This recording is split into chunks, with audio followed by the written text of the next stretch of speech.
Hello students, good afternoon. आपका जो आज न्यू चैप्टर स्टार्ट होने जा रहा है 39 नंबर चैप्टर जो आपके 12th क्लास का है, इम्यूनिटी सिस्टम यानी प्रतिरक्षा तंत्र। तो देखिए न्यू चैप्टर।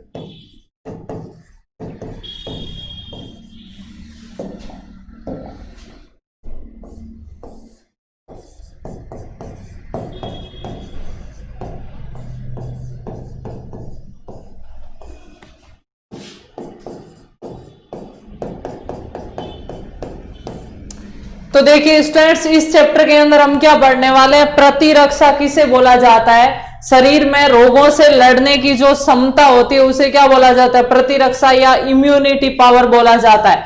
तो देखिए हमारे शरीर के अंदर ऐसे कई भाग होते हैं जो विपरीत प्रकार के विरुद्ध सूक्ष्म जीवों से लड़ने का काम करते हैं, यानी हमारे शरीर की इम्यूनिटी पावर को बढ़ाने का काम करते हैं। जैसे अगर कोई रोग कारक हमारे शरीर में घुस जाता है या विपरीत प्रकार का ब्लड हमारे शरीर में दे दिया जाता है, तो उसके विरुद्ध हमारे शरीर की कोशिकाएं, अंग है, वो रिएक्शन उत्पन्न करते हैं। उसी को क्या बोला जाता है, प्रतिरक्षा बोला जाता है। और प्रतिरक्षा है वो एक शरीर को सुरक्षा प्रदान करने की युक्ति है।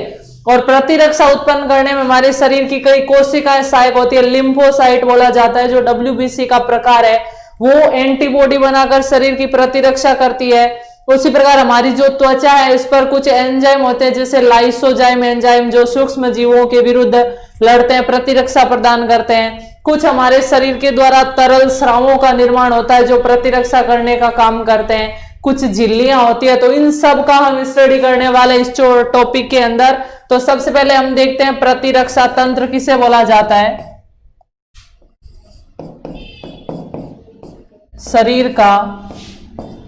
शरीर की अवांछित कारकों के प्रति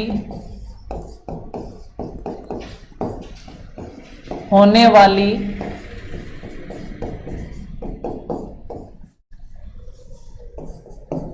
वाली प्रतिक्रिया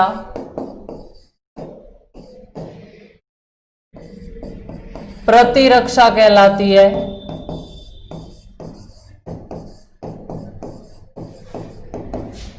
तथा इस प्रक्रिया में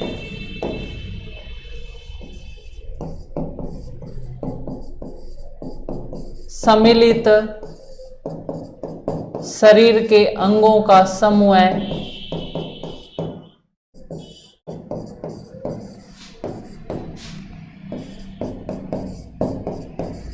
प्रतिरक्षा तंत्र कहलाता है।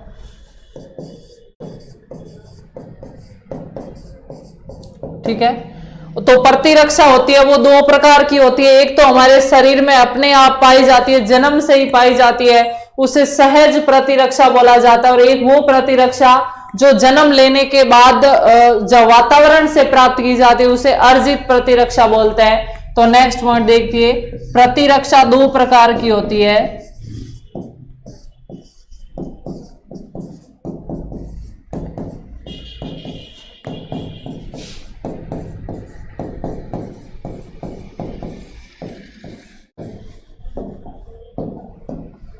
पहली है सहज प्रतिरक्षा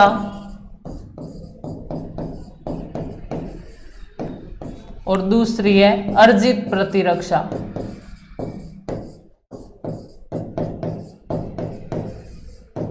ठीक है, दोनों पॉइंट नोट कर लीजिए।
तो सबसे पहले हम पढ़ते हैं सहज प्रतिरक्षा क्या होती है।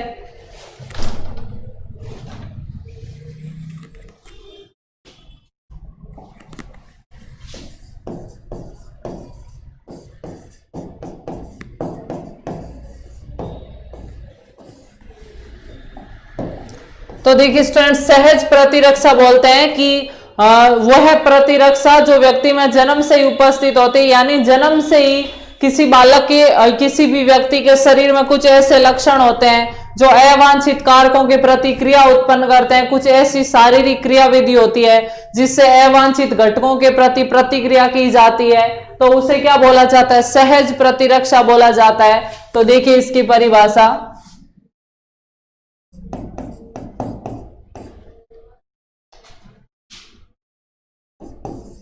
शरीर के द्वारा की गई वह क्रियाविधि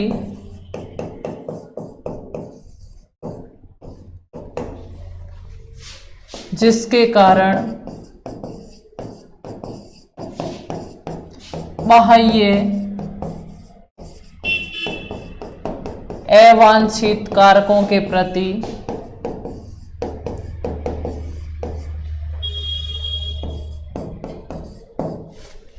शरीर के द्वारा की गई वह क्रियाविधि जिसके कारण बाह्य अवांछित कारकों के प्रति प्रतिक्रिया उत्पन्न होती है,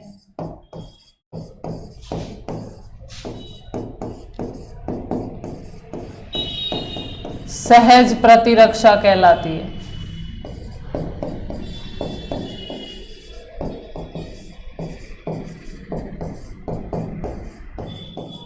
ठीक है, और सहज प्रतिरक्षा के भी कई प्रकार है।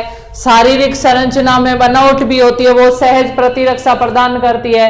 उसके अलावा कुछ पूरक कारक होते हैं, वो सब हम देखते हैं। तो इसके भी कई प्रकार है। तो सहज प्रतिरक्षा के जो सबसे पहले प्रकार है वो है शारीरिक अवरोध। शारीरिक अवरोध,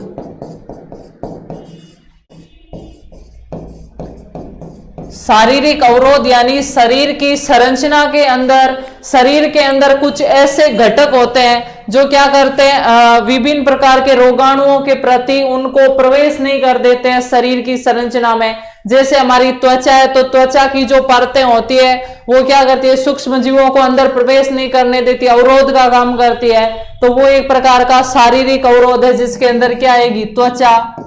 फिर दूसरी आती है कुछ शरीर के स्राव, जैसे हमारे आमाशय से हाइड्रोक्लोरिक अम्ल निकलता है, वो सूक्ष्म जीवों को पोषित नहीं होने देता है। उसके अलावा हमारी आंसू, लार के अंदर लाइसोजाइम एंजाइम होता है जो भी प्रतिरक्षी की तरह काम करता है, एंटीबॉडी बनाने का काम करता है। तो ये स्राव काम आता है। उसके अलावा हमारी कुछ आंतरिक अंगों में जो झिल्लियां पाई जाती है जिन्हें म्यूकस झिल्लियां बोला जाता है, जैसे आहार नाल की आंतरिक दीवार पर, श्वास नली के अंदर दीवार पर, ये जो म्यूकस झिल्ली होती है ये क्या करती है, सूक्ष्म जीवों को अंदर त्वचा में प्रवेश नहीं करने देती है, आंतरिक भागों में प्रवेश नहीं करने देती है, अवरोध का काम करती है। तो ये सारे जो शरीर के अवरोध होते हैं, शरीर की अंगों के, संरचना के, कोशिका के ऊपर जो अवरोध होते हैं उन्हें क्या बोला जाता है, शारीरिक अवरोध। तो इसको नोट कीजिए। फिर हम देखते हैं त्वचा के और स्राव और म्यूकस झिल्ली के पॉइंट।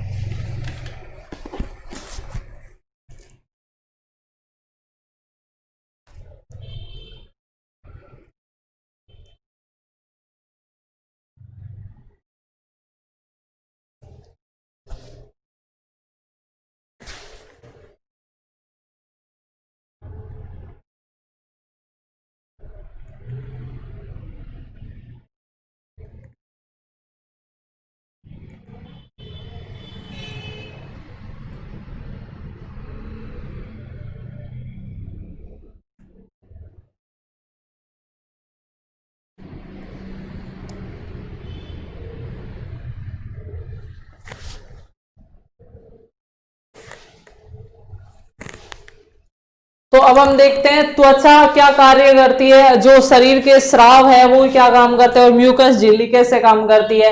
तो सबसे पहले हम देखते हैं त्वचा।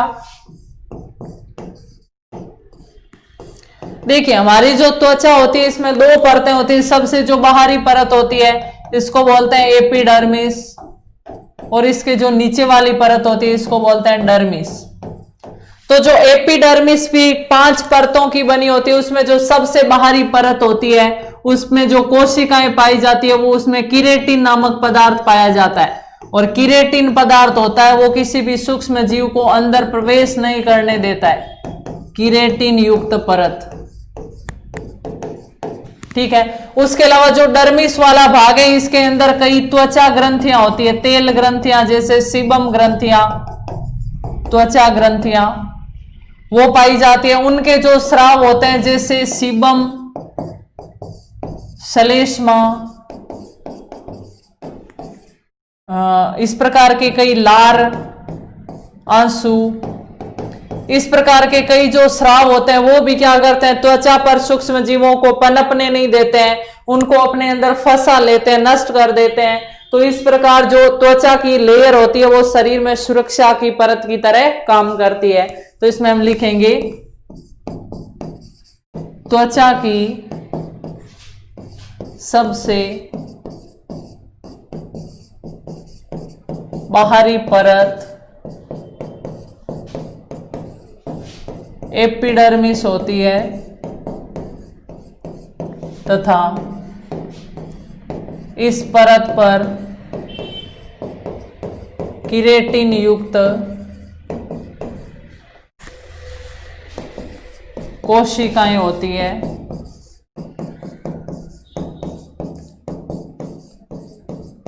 जो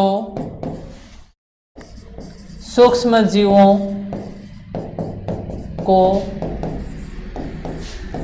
त्वचा में प्रवेश नहीं करने देती।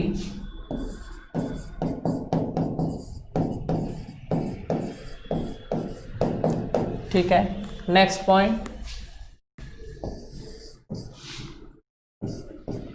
त्वचा की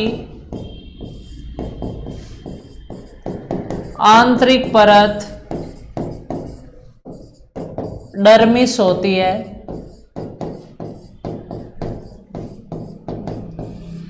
इस परत में त्वचा ग्रंथियां उपस्थित रहती है।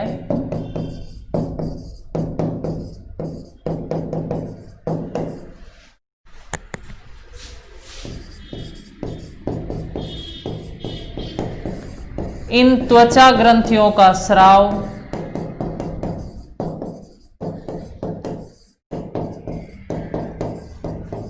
सूक्ष्म जीवों के प्रति अवरोध उत्पन्न कर देता है।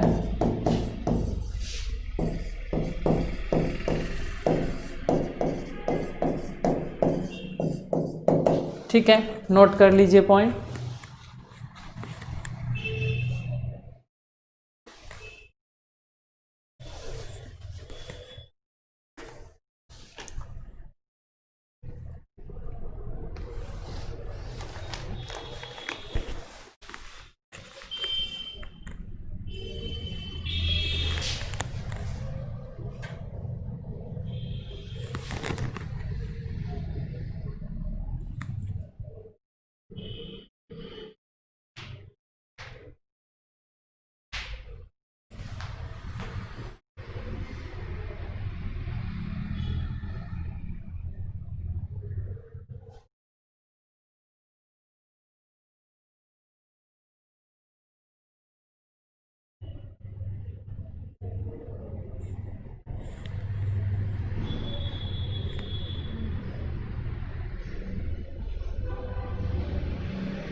तो देखिए स्टूडेंट्स, ये हमने त्वचा देखा। अब हम देखते हैं म्यूकस झिल्लियां,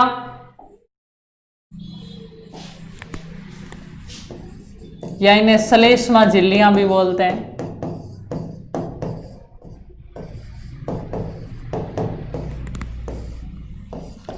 ये झिल्लियां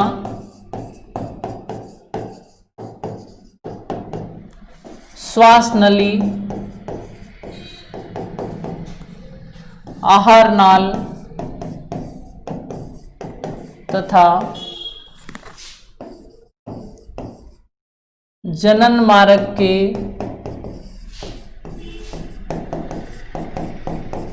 आंतरिक दीवारों पर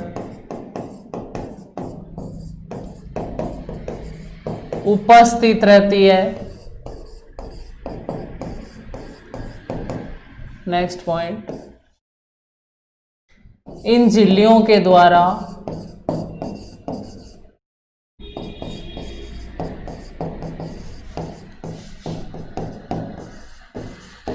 श्लेष्मा नामक लसलसे पदार्थ का निर्माण किया जाता है।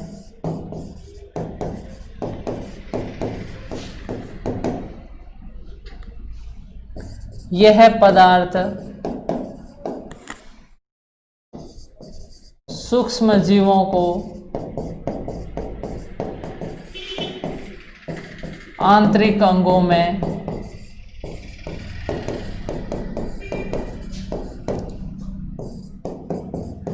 प्रवेश करने से रोकता है। ठीक है, नोट कर लीजिए पॉइंट।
तो श्लेष्मा झिल्ली के बाद आगे वाला घटक है वो हमारे शारीरिक स्राव, यानी शरीर के अंगों से कुछ स्रावित पदार्थ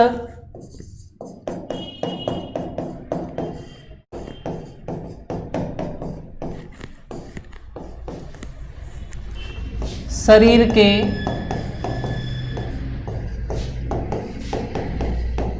अंगों से स्रावित पदार्थों को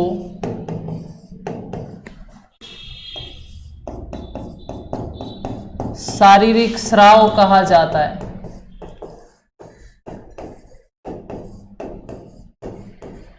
अगला क्वेश्चन, उदाहरण कौन कौन से शारीरिक स्राव के, जैसे लार ग्रंथि द्वारा स्रावित लार,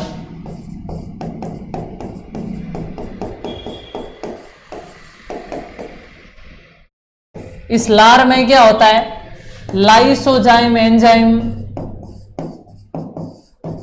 पाया जाता है और ये लाइसोजाइम एंजाइम क्या करता है, सूक्ष्म जीवों को नष्ट कर देता है, हानिकारक सूक्ष्म जीवों को। लाइसोजाइम एंजाइम पाया जाता है जो सूक्ष्म जीवों को नष्ट करता है। तो शारीरिक स्राव कौन सा हो गया, लार हो गया। किसके द्वारा स्रावित होता है, लार ग्रंथि के द्वारा स्रावित होता है। ये कहां स्रावित होता है, हमारी मुख गुहा में लार स्रावित होती है। अगर हमारे भोजन के साथ कोई हानिकारक सूक्ष्म जीव चले गए हैं तो ये लाइसोजाइम एंजाइम क्या कर देता है, उनको नष्ट कर देता है। उसी प्रकार ये लाइसोजाइम एंजाइम है वो हमारी आंखों के आंसू में भी पाया जाता है। अगर आंख में कोई सूक्ष्म जीव गिर गया है तो ये लाइसोजाइम एंजाइम उस सूक्ष्म जीव को नष्ट कर देता है, जिसके कारण सूक्ष्म जीव आंख को नुकसान नहीं पहुंचा पाता है। नेक्स्ट पॉइंट, अंशु में भी लाइसोजाइम एंजाइम पाया जाता है। लाइसोजाइम एंजाइम पाया जाता है। ठीक है, अगला पॉइंट है, आमाशय द्वारा हाइड्रोक्लोरिक अम्ल का निर्माण किया जाता है। आमाशय द्वारा हाइड्रोक्लोरिक अम्ल या HCl का स्राव किया जाता है और ये प्रबल अम्ल होता है जिसकी अम्लीय प्रवृत्ति के कारण सूक्ष्म जीव है वो नष्ट हो जाते हैं। इस अम्ल की अम्लीय प्रवृत्ति के कारण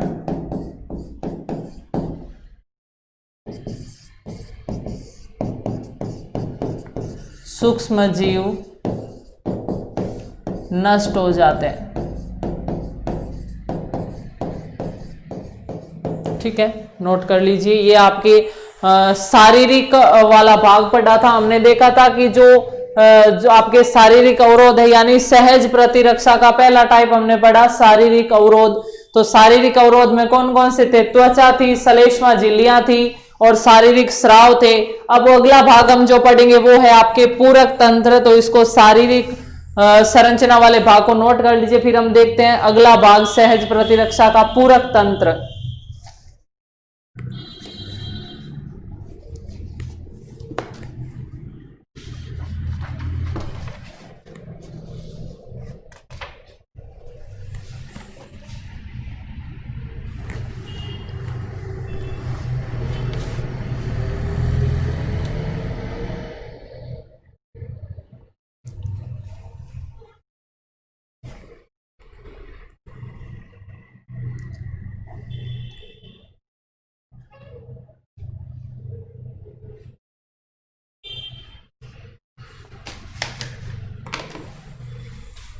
तो हमारे सहज प्रतिरक्षा का पहला प्रकार था शारीरिक अवरोध, दूसरा प्रकार है पूरक तंत्र।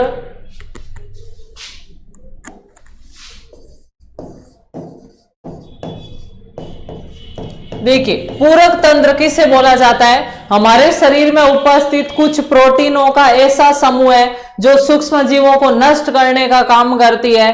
तो उनसे मिलकर जो तंत्र सिस्टम बनता है उसे क्या बोला जाता है? पूरक तंत्र बोला जाता है। तो देखिए, प्रोटीनों का ऐसा समूह है जो सूक्ष्म जीवों को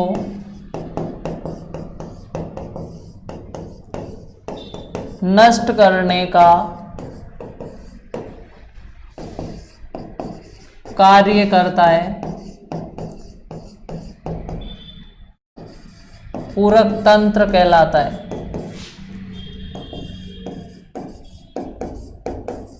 और इस एक पूरक तंत्र में लगभग 30 प्रोटीनों का क्या होता है? समूह होता है। पूरक तंत्र में लगभग 30 प्रोटीनों का समूह होता है।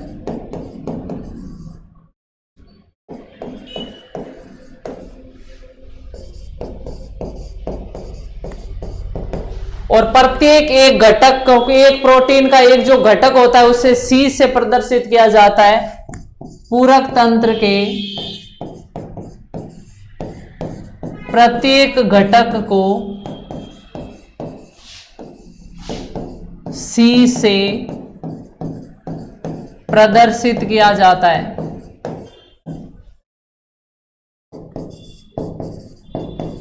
और C से प्रदर्शित करते हैं तथा C के साथ कुछ नंबर लिखे हुए होते हैं। वो नंबर होते हैं उनकी खोज के क्रम के आधार पर। जैसे आपके एक उदाहरण दिया हुआ है C3, इसका मतलब है कि ये घटक है वो तीसरे नंबर पर खोजा गया।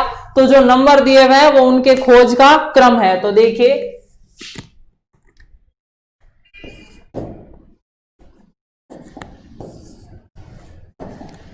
C के साथ जो संख्या लिखी रहती है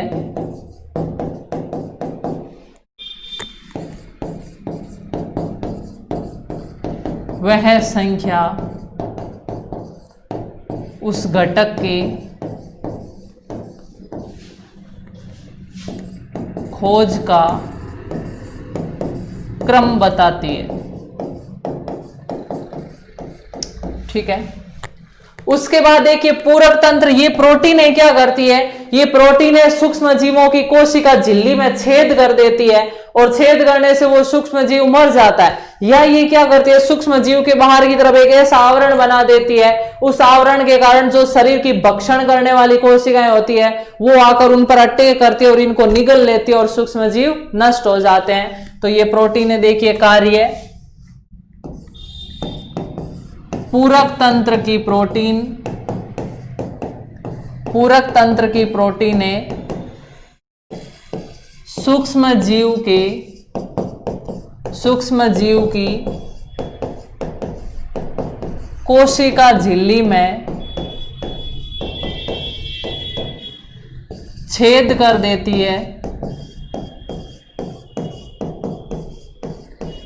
जिसके कारण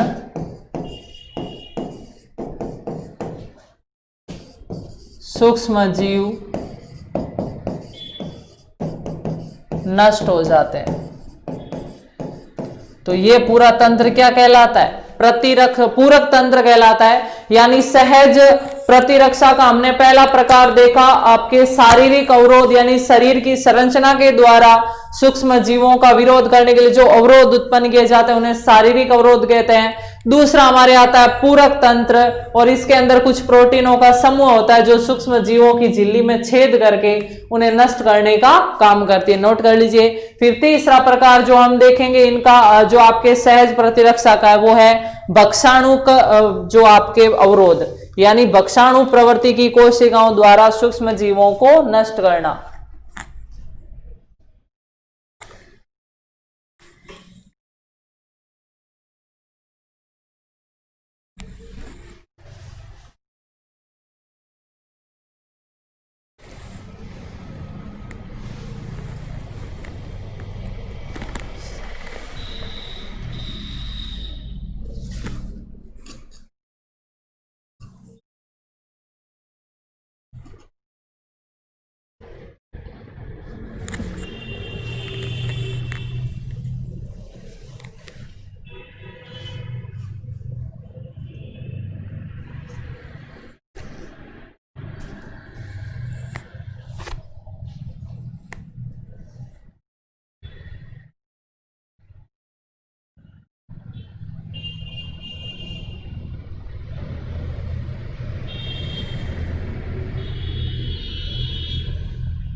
तो पूरक तंत्र के बाद अगला जो अवरोध पढ़ते हैं तीसरे नंबर का, वो है भक्षाणविक अवरोध।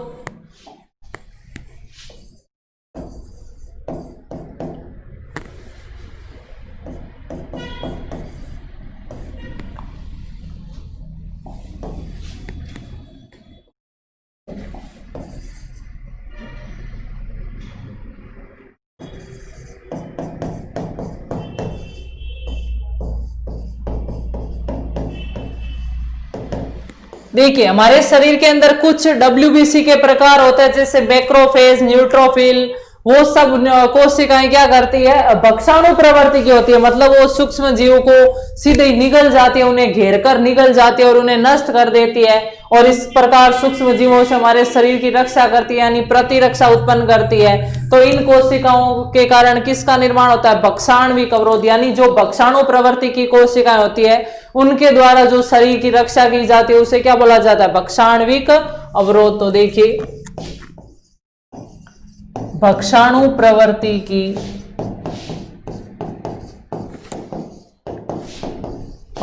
प्रवृत्ति की कोशिकाओं कौन सी होती है, मैक्रोफेज, मोनोसाइट,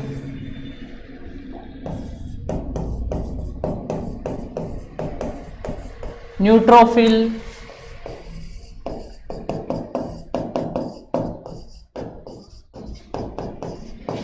भक्षाणु प्रवृत्ति की कोशिकाओं द्वारा सूक्ष्म जीवों का भक्षण करके यानी नष्ट करके, सूक्ष्म जीवों का भक्षण करके शरीर की रक्षा करना भक्षाणविक अवरोध कहलाता है।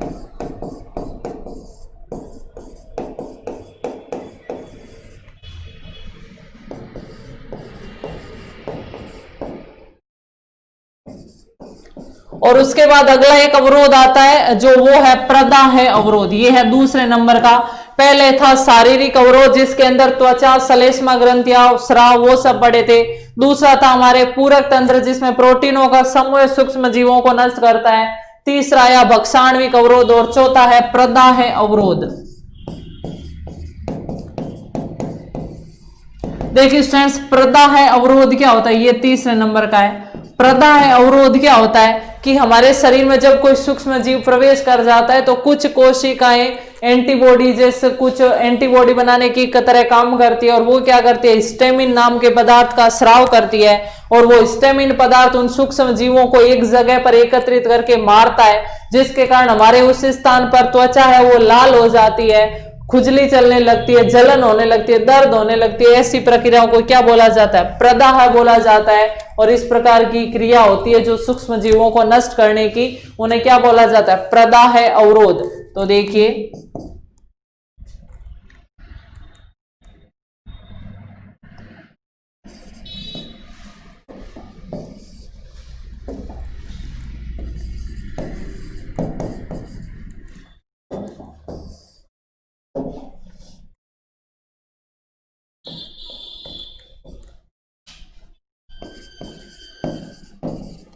सूक्ष्म जीवों के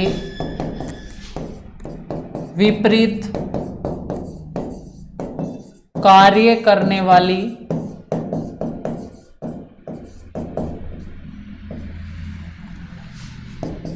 कोशिकाओं द्वारा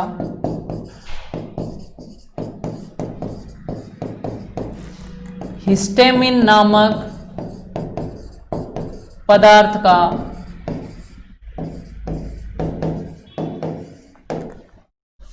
स्राव किया जाता है,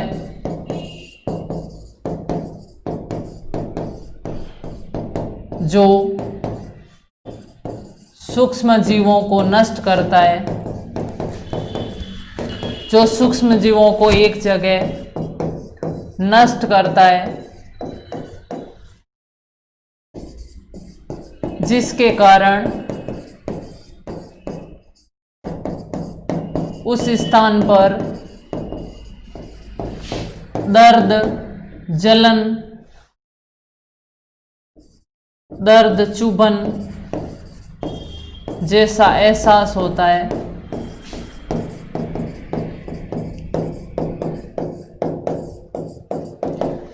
आगे यहां पे लिख रही हूं, जिसे प्रदाह या शोथ कहा जाता है।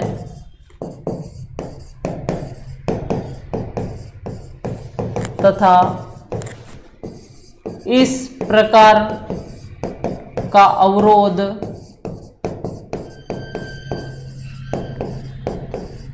प्रदाह अवरोध कहलाता है।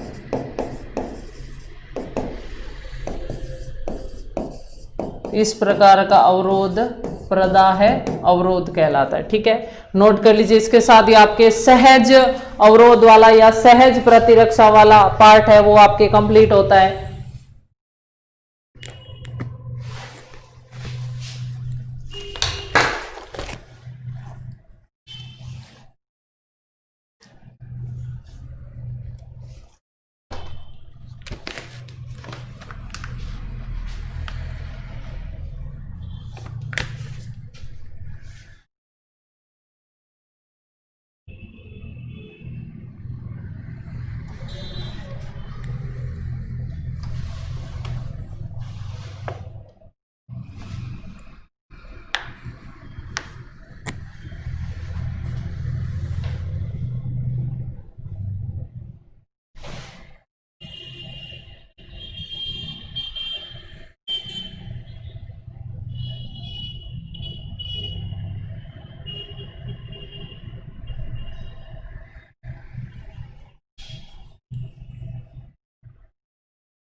तो ये हमने सक्रिय प्रतिरक्षा के हमने सहज प्रतिरक्षा के पार्ट पढ़े। अब हम पढ़ते हैं उपार्जित प्रतिरक्षा।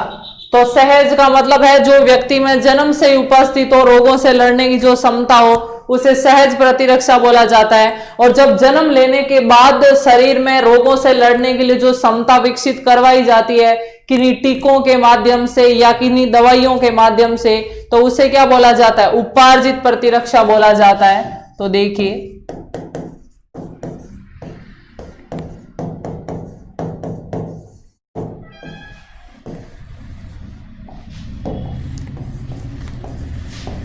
जन्म के पश्चात वातावरण से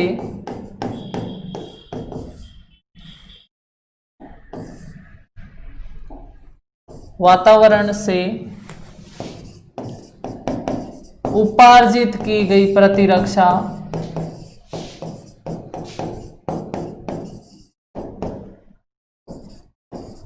उपार्जित प्रतिरक्षा कहलाती है।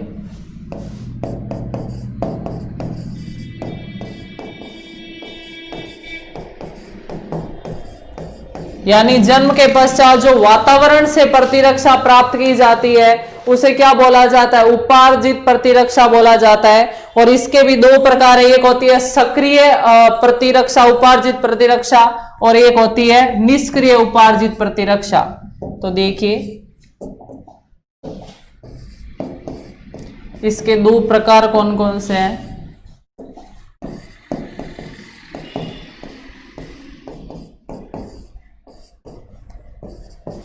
पहली है सक्रिय उपार्जित प्रतिरक्षा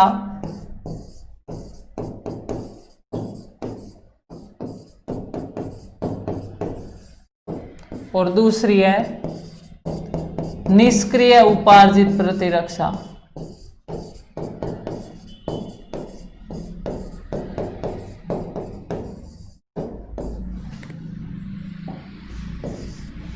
ठीक है, इन दोनों में क्या अंतर है वो भी हम डिस्कस करेंगे। तो यहां तक नोट कर लीजिए उपार्जित प्रतिरक्षा की परिभाषा और इसके दोनों प्रकार।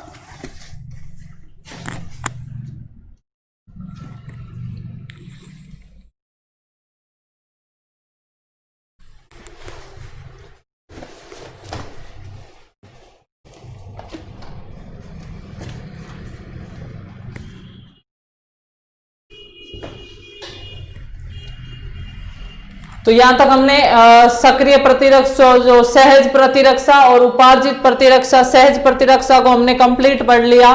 उसके प्रकार हमने देखे थे, कौन कौन से प्रकार थे? शारीरिक जो अवरोध है वो होते हैं, उसके अलावा भक्षाणविक अवरोध होते हैं, शोध अवरोध होते हैं, उसके अलावा पूरक तंत्र, वो सब हमने पढ़े थे। फिर हमने स्टार्ट किया उपार्जित प्रतिरक्षा, जो वातावरण से जन्म के बाद उपार्जित की जाती है, रोगों से लड़ने की क्षमता, उसे उपार्जित प्रतिरक्षा बोला जाता है। ये दो प्रकार की होती है, सक्रिय और निष्क्रिय। तो इसको हम विस्तार से पढ़ेंगे नेक्स्ट क्लास में। तो यहां तक ही थी अपनी क्लास, मिलते हैं नेक्स्ट क्लास में, तब तक के लिए थैंक यू सो मच।